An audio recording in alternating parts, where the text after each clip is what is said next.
Embun pagi membasahi bumi, burung berkicau menyapa dunia, membaca nama mengetuk hati, mengajar insan berfikir semula. Assalamualaikum warahmatullahi wabarakatuh. Salam sejahtera dan salam Malaysia Madani. Nama diberi Nur Aina Safia binti Syarani, merupakan pelajar tingkatan 3 di Sekolah Menengah Kebangsaan Pokok Senang. Hari ini, izinkan saya membawa tuan-tuan dan puan-puan menelusuri sebuah karya hebat yang menggugah jiwa, iaitu Nirnama, karya Hilal Ashraf. Buku ini telah diterbitkan pada tahun 2021 di bawah penerbitan Hilal Ashrafi Sources. Buku ini mengandungi sebanyak 698 jumlah muka surat tercetak. Nirnama, tanpa nama. Bukan kerana terlupa buat kad pengenalan, tetapi pendekar ini memang tiada nama. Beliau menjadi buah mulut ramai kerana sikapnya yang ringan tulang dan berani melawan kezaliman jagat suci. Siapa itu jagat suci? Bukalah buku, baca sendiri.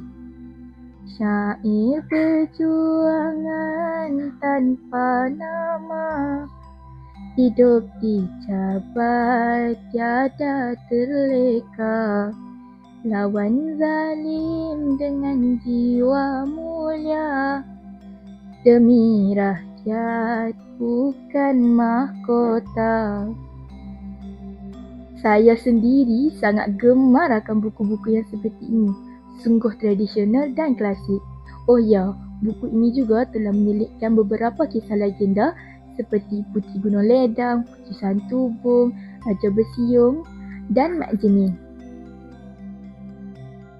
Setelah Nirnama berlawan dengan beberapa pendekar-pendekar hebat, akhirnya Nirnama bertemu dengan Cendana, seorang pendekar yang ingin membuktikan bahawa dirinya mempunyai kekuatan walaupun dirinya seorang perempuan. Mereka berdua telah berganding bahu bagi menjatuhkan jagat suci. Apakah yang terjadi kepada wilayah ujung? Dapatkah wilayah ujung diselamatkan? Bukalah buku nanti ya. Apa yang saya suka dari buku ini telah menerapkan beberapa nilai murni yang dapat kita contohi di dalam kehidupan.